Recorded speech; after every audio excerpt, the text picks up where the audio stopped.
Deputy President Paul Mashatile is directly involved in a web of corruption and financial embezzlement that was discovered during a News 24 investigation into the Gauteng Partnership Fund (GPF). Before we continue, please kindly hit on the subscribe button.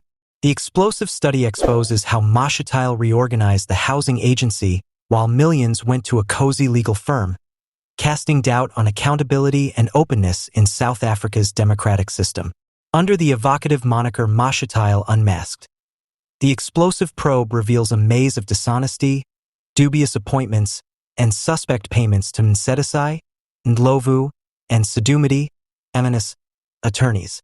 This legal firm, which has a close relationship with Deputy President Mashatile, was hired to supervise the GPF's full reorganization and repurposing at Mashatile's initiative.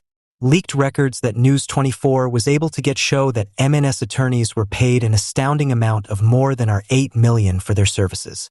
There are questions about the timeliness of these payments since Mashatile served as the Gauteng Department of Human Settlements member of the Executive Council (MEC) from 2016 to 2017. However, corruption does not end there. Several red flags were brought to the attention of the GPF board in the 2018 whistleblower report, including dubious board fees and opaque board nominations. Mashatile's image is severely damaged by these discoveries, which show a record of disdain for openness and moral behavior. The Gauteng Partnership Fund was created in 2001 with the goal of supporting the province's socioeconomic development and affordable housing programs. But rather from accomplishing its admirable goal, it turned into a haven for shady business dealings and romantic liaisons.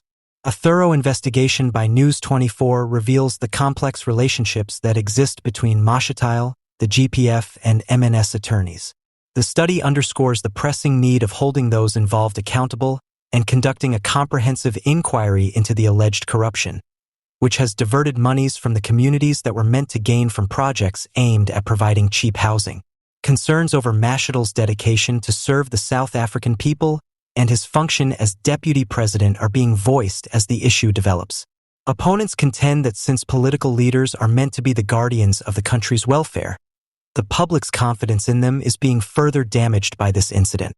The Mashatile Unmasked probe has ramifications that go beyond the current crisis. It emphasizes how critical it is for government institutions to undergo structural changes and tighter scrutiny in order to avoid future instances of this kind of misuse of power.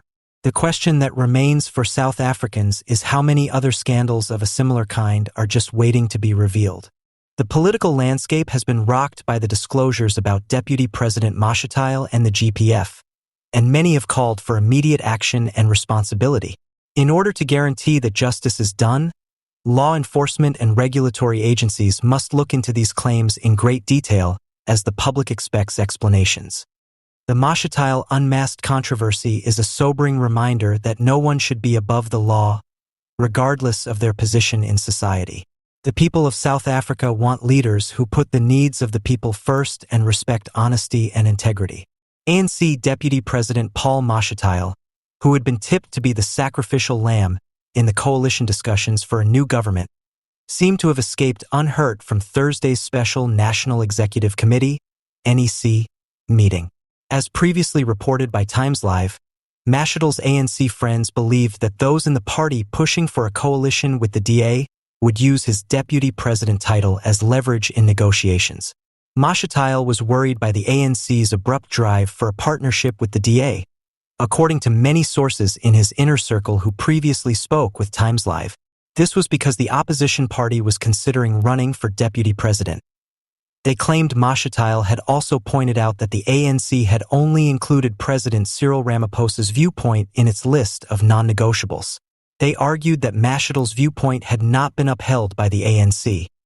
According to insiders, Mashatile's resignation from his ministerial position was not discussed at the NEC. Mashatile is probably going to stay in his post throughout the 7th government, according to NEC members who talked with Times Live. They said that Mashatile and Ramaphosa had a tight connection and that it was inconceivable for him to be kept out of the cabinet. The president has the authority to nominate members of the cabinet, including the deputy president. This was settled a long time ago. Compared to former Deputy President David Mabuza, The president is closer to Paul. One source said, "He has given Paul more responsibilities than he gave to DD."